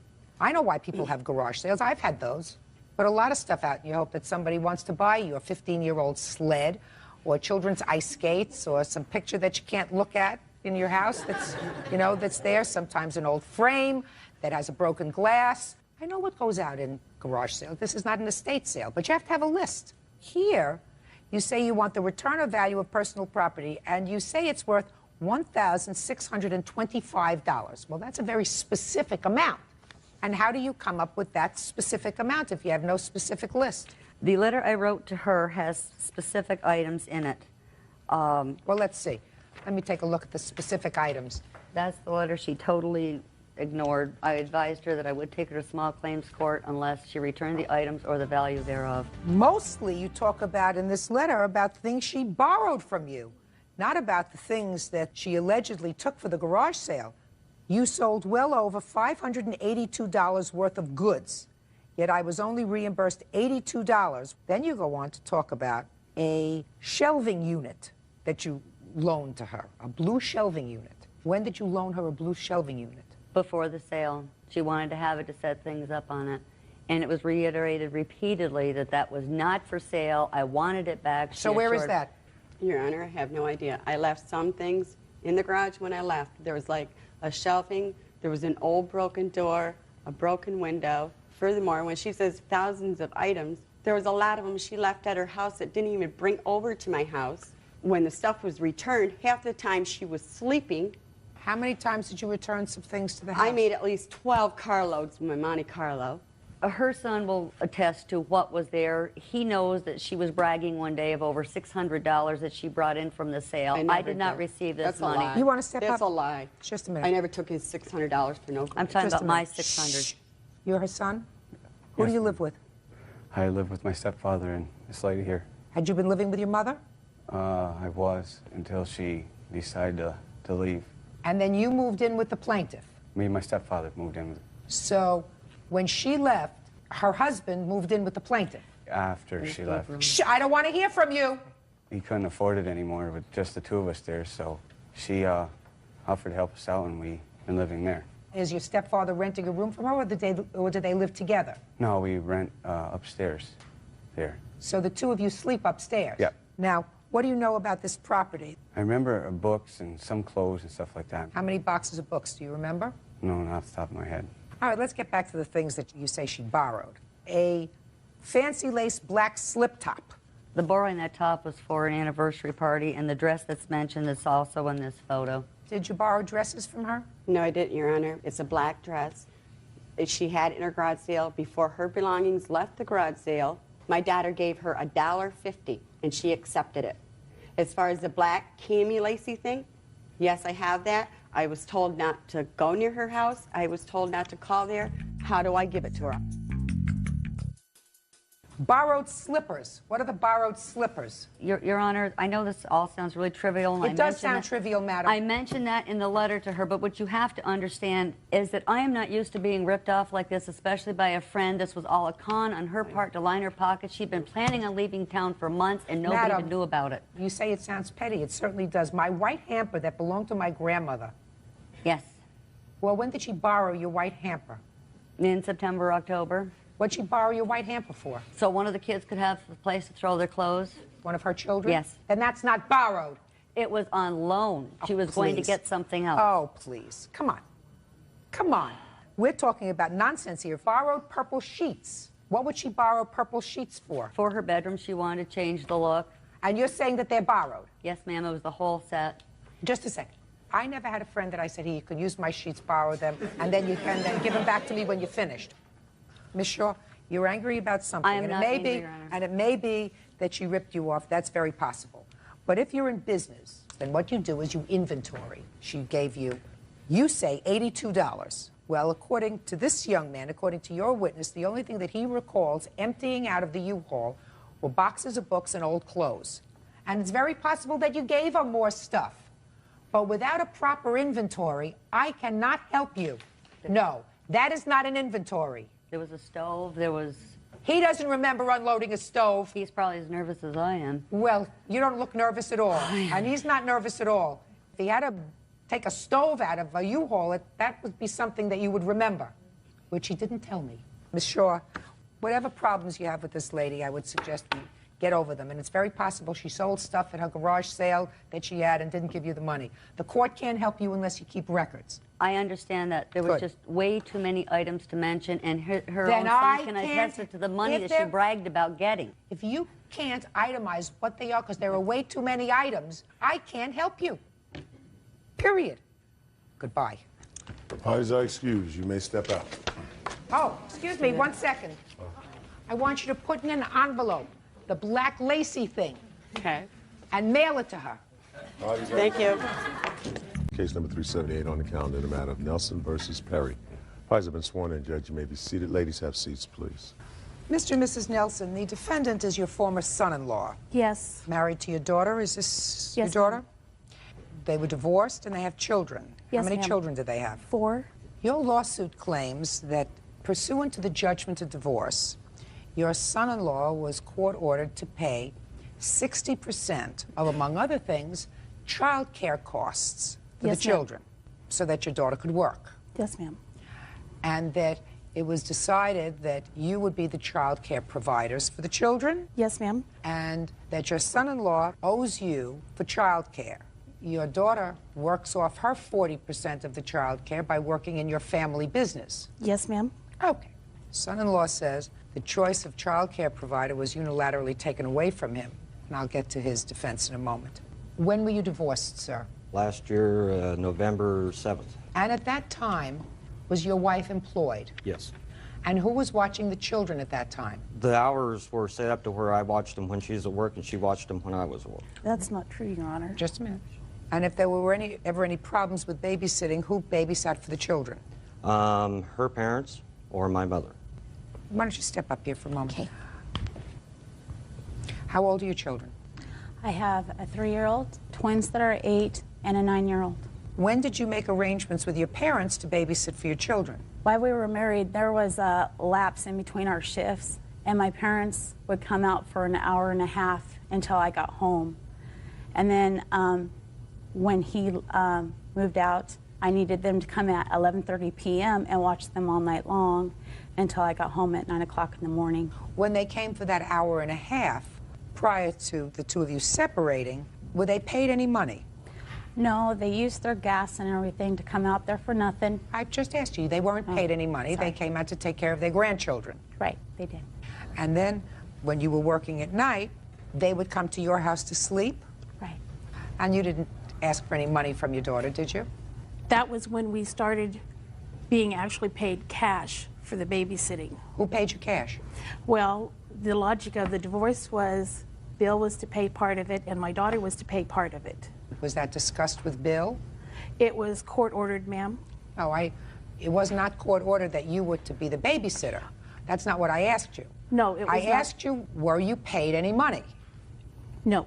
And when was it that you began to be compensated? When the divorce was final. In November? In November, and we had to take over watching the kids on a 40-hour basis. When, for the first time, was it discussed with your former son-in-law that you were going to be babysitting for your grandchildren and expect payment? I have never discussed that with my son-in-law as far as a cash payment, ma'am. When we were first babysitting for them, when they were still married, the agreement was he would keep our vehicles in running order for our business because that was his line of work in exchange for us babysitting the children. You mean you had actually an arrangement as far as that was concerned? Yes, ma'am. As grandparents? Yeah. You had a business arrangement, a Yes. barter arrangement. You would barter, he took care of the cars at the times that you filled in for babysitting? Yes, ma'am. Okay. And what was your daughter doing for you in exchange for babysitting for your She children? works at our donut shop. What? We have a donut shop. Sometimes she comes in and she'll fry, sometimes she'll ice.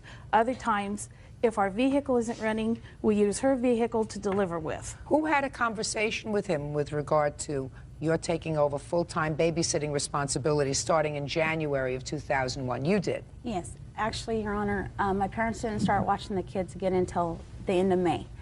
May of what year? This last year. And what conversation did you have with your former husband about your parents taking over that responsibility? At the time, he wanted me to let his girlfriend watch the kids. I didn't feel comfortable with that, and I found a friend that would watch it for $440 a month total, and he wasn't comfortable with that. That left me with no other choice but to go back with my parents. And I discussed it with my parents. They told me to tell him that if he would come over and keep the maintenance up on their vehicles, that would be the deal. He said, no way. He refused. He got upset. Well, you got somebody who was not related to you to take over the babysitting responsibilities, you know, during the overlap time for $440 a month. Your parents want how much? 1,000? 880. 880. Where did you come up with that figure? Well, because we would have to drive to Star and watch the kids there. We would have to bring the youngest one back to our house so that we could continue taking care of the things we had to do. Then we would have to go back to Star to pick the kids up after school. And then we would have to go back to our place so that Tammy could come over and pick them up. And we would take the kids to all their doctor's appointments or anything they had to do at They're school. grandparents. That's what grandparents do. What was wrong with his fiancée? Well, I have a letter that she gave me telling me my kids weren't wanted. I have him on tape telling me that he doesn't want to see his kids. And I went to pick him up one time when he had them for the weekend, and they were all in the house. Him and her were in the bedroom taking a nap, and my 2-year-old was 3 houses down by himself. heading towards a busy street, and I just didn't feel comfortable with her having them on That's a regular good reason. basis. If that happened, that's a very good reason. You're absolutely right. Linda and Floyd Nelson say their daughter's ex-husband, Bill Perry, owes for his share of daycare costs. Bill says Linda and Floyd are the babysitters, and he doesn't approve. Now, what was wrong, Mr. Perry, with this friend that she got to watch the children for $440 a month? I do not know these people, Your Honor. You may not know them. Did you say to her, I'd like to meet them? I'd like to meet this friend, spend some time with this friend before I agree? No, Did you I did say not. that? No, I did not. Why not? At the time, I had my fiancée, which was willing to watch them. That's not a good idea. So, Mr. Perry, while I am sympathetic with your position that your in-laws have overcharged the amount, I do think that you were being short-sighted and got a bug in your bonnet when you said, forget this stranger, because your former wife, who's the mother of these 4 children, I am certain would not want to leave the children with anyone who was not capable of babysitting for them. And just because you say, well, I have somebody who's going to do it for a lot less, my girlfriend. Your Honor, Your Honor? Yeah, I'm waiting. I never claimed to not want to pay the person she has talked about. Mm-hmm. If I would have received a bill in the mail, I would have sent my money to them. I said I had somebody else that could babysit my girlfriend. Correct. Listen to me, Mr. Perry. Put your hand down. Listen to me, Mr. Perry. If you said to your former wife, I'm married, I am in a solid relationship, we've been married for a year or 2, she stays home, she likes the children, they like her, this is going to be a forever thing as far as I'm concerned, let's try to save as much money as we can, my wife will take care of them. I assume that your marriage to your former wife was your first one, is that right? Correct. It didn't work out 4 children later. Correct. Now you have a girlfriend. Hmm? There is even more of a likelihood that this isn't going to work out with your girlfriend forever. I think she is perfectly justified in saying, I don't want his girlfriend to babysit for my children. Put your hand down. By the same token, Mr. and Mrs. Nelson, I think it's overreaching. I think you're overreaching a little bit. I think that what you're doing is saying to your daughter, listen, come and put a little frosting on the cake every once in a while. You work off your 40%. We want to be good people. You know, we want to be good grandparents. But you really don't charge your daughter for her 40% of this child care bill. But if you had somebody to babysit for your children for $440 a month, he would be responsible for 60% of that. Okay. It's about $264 a month that he would be responsible for. That's pretty reasonable, isn't it, sir? Yes, it is. Good. That's what he's going to pay you for babysitting. That's fine. Good. May, June, July, August, September, October, November, December. It's 8 months. $2,112. So from now on, Mr. Perry, if you don't want to get into any difficulty, it seems to me that you make those payments on time. She says, fine. Not they. I'm not interested in the plaintiffs. Your wife said that would be fine. Right. Right? Right. And she's the only one who is a party to the court order ordering you to pay 60% of the daycare. Do you understand? Yes, sir. So right now you owe them $2,112, and I suggest that you keep that money up every month as long as they take care of the children. That's all. Parties executed. You may step out. Want to have anything else to do with her, nothing to do with the children. If they would have sent me a bill on daily or a monthly basis, I probably would have paid. He's seen them 4 times in 6 months. I can't help it. One of the children is not his biological child, and he has to pay child support and daycare on that child. He hated her. He didn't want to see the kids. Didn't go like I thought it would, that's for darn sure. And now the next case. All parties in a matter of Schmidt versus Meads. Step forward, please. 27-year-old financial advisor Ray Schmidt is suing his former friend, 28-year-old waitress Christy Meads, for an unpaid loan of $1,000. Christy says they were much more than friends, and the money was a gift. Mr. Schmidt, you claim a loan to the defendant in the amount of $1,000. The defendant acknowledges that you gave her $1,000. She said it was just that. It was a gift from a friend. So tell me when you gave her the $1,000, what it was for, and how you know her. I originally met Miss Mavis in early part of June. I was introduced through a direct selling company, and our relationship kind of grew from there. We did become friends. We saw one another at different functions. And the way it happened is she and I became friends. And just social friends, not romantic friends. No, just social friends. And that's not true. Just a minute. Through the course of our relationship, she promoted my business, and she got me a few clients. I actually have a copy of the account apps for these clients that she helped get me. Did you pay her for her service? No, ma'am. You never went out socially, is that right? That's not true. We did go out socially, a group of us. After meetings, we would go to have cocktails after meetings. How many people in this group? Usually anywhere from 6 to 10. So it was a large group. So you weren't intimate social friends? You never went out to dinner alone together? Yes, we had. Oh, you did that too? Yes, ma'am. Okay. How many times did you go out for dinner, just the two of you? Never dinner, a few lunches. But never dinner? Never dinner. Never dinner. That's fine. Okay. So that, would there be any reason why she would perform a business function for you that was financially remunerative for you without billing you? Yes, because we were friends. So now let's get to the $1,000 and the why. She wanted to open up a direct sales office in Las Vegas. And when she went to go do this, she was a little bit short on cash. So I offered, let me loan you the $1,000. Who brought up the amount? I asked her, how much do you think you'd need? Okay. So it was agreed that she would pay me $500 2 weeks, because we got paid on a 2-week basis through this company, and then the other $500 the next 2 weeks after that. And she went and she didn't pay you back the money? No. And that's why you're here. You have anything else to tell me? I did, because she brought me these clients, I did, in fact, purchase a dress for her. It just so happened that... That's the dress, I assume. I didn't know what that show and tell was. Go ahead. So here's a receipt for that. How much did you pay for the dress? It was $64.86. Okay. Now let's hear your version of the events, madam. Yeah. Can you do me a favor? Put the schmata over there.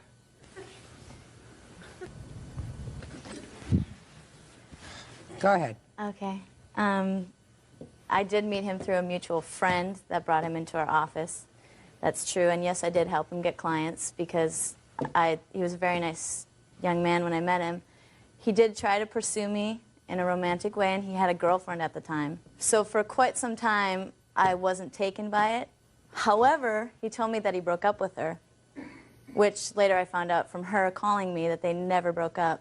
But I did bring in one of the loving cards he gave me as just a business friend, and I don't know if you'd like to read that. I'd like to see it. It's definitely not just a friendship card.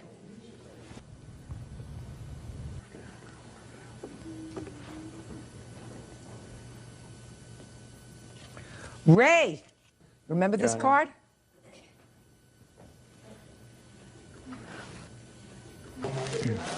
Shh. Yes, ma'am, I do. Okie dokie. It's hard to find a love like this, a sharing love, an honest love, a love that's so rare, so beautiful. She's a business friend. She helped me through a tough time. She had some books and some insight, and that was able to help me take my life to another level. So you owed her a lot. Yes. Now, So I read the basically- card. Keep it going. Yeah. So basically, when I was thinking about moving to Las Vegas, he offered to lend me this money. At first, I was like, no, no, no. And then he told me he believed in me, so he was going to give me this money. I came back to Newport Beach, and one of his friends told me that he was back together with Lana. Now, I'd pretty much talked to him every single day, probably a couple times a day. He was, we had grown a relationship. I basically got very upset about it. I was out with him and one of his other ex-girlfriends, who I was actually helping him with for the business. Yeah, he stays friends with a lot of those. And she was one who told me that him and Lana were back together, and I was like, So basically, I just decided at that point I just wanted nothing to do with him anymore. And then I got a phone call from Lana who told me that they never broke up. Let's go back a little bit. When you first started to speak, you said he offered to lend me this money. He offered to lend me this money. Now, I think that at that point, when you said that, you realized that you misspoke. No, I turned him down. What did you say to him? I was a very proud person. I didn't want to take his money. Is that what you said? Yeah. You said, I'm too proud, I don't want to take your money. Yeah, I've never taken money from anybody. And then what happened? He said he wanted to give me $1,000. Yes. That was when he told me, I believe in you. And I told him, okay. So what you're telling me is you're basically a very proud person. You've never taken money from anybody, but you were willing to take this as a gift, but not a loan. Because I really liked him. Miss Meaves, Mr. Schmidt may not be a very nice person. Mm-hmm. He may have deceived you. He may have deceived the old girlfriend. He may like to string along a lot of ladies at one time, but he loaned you this money. You know he loaned you this money. I now know he loaned you this money, and that the reason you decided not to pay him back this money was because you felt as if he was deceptive and didn't deserve to get it back. Because if I believe anything that you say, you want me to believe everything that you say. So if you tell me that you are a proud person and you never take money from anybody, then that kind of person would have said, I will accept a loan from you that I will pay back, but I'm not accepting a gift from you because that would mean that I was not a proud person. Right. And doesn't take anything from anybody. So I don't believe you. Anyway, judgment for the plaintiff in the amount of $1,000. That's all. Parties are excused.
Sorry guys. Sorry guys. I love you. That आप गुस्से में and I'm done. What is that? My love. Sorry guys. चुप में gloves लगाओ.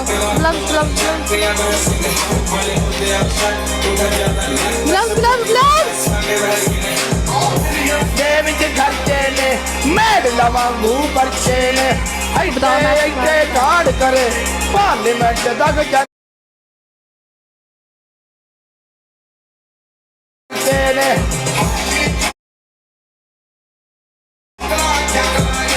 पर की ना आओ कानू आओ गैर कानूनी यार मेरे घूमदे फिरदे रातानो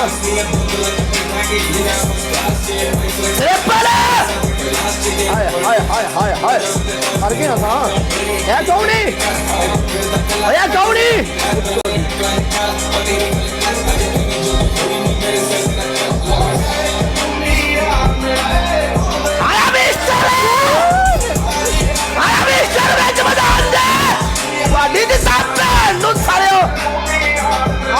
तेरी आगे मां है सच में खुदा दी मिस्टर आड़ गुंडेरी अरबी भैन दी तेरी लग चुड़िया दी है ऐसा मैदान खेल में मैदान दे हाय हाय मिस्टर तेरी आगे मां सच में खुदा दी हाय हाय हाय मिस्टर तेरी आगे मां है हाय मिस्टर तेरी आगे मां कसम खुदा दी है आया मिस्टर तेरी आगे मां आया मेरा मिस्टर वेज मैदान दे साला आप ही कर दे मैं गिफ्ट में कितना मैं पैर साले अच्छा गया आए दुआ कर मैं मैच जीत जा दुआ कर मैं मैच जीत जा आज दुआ कर मैं मैच जीत जा आज से इनमें ध्यान के इलाज मांगू पर्चे ने ऐसे काट करे पार्लियामेंट तक जाते मिश्रा दुआ कर आज मैं मैदान जीत जा आज मैं देना इधर हाथ से निकल ला हाय हाय कानूनी यार मेरे फिर से रातानो हाय दीवाने में नहीं जाना चाहिए मुसला हाय फाइव करेंगे वो 2 मिलियन तक जाएगा यार मेरे कपड़े फिर दे रातानो पुत्र लग दिया मेरे पुत्र अच्छा बाजार खेलना मिस्टर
And lion.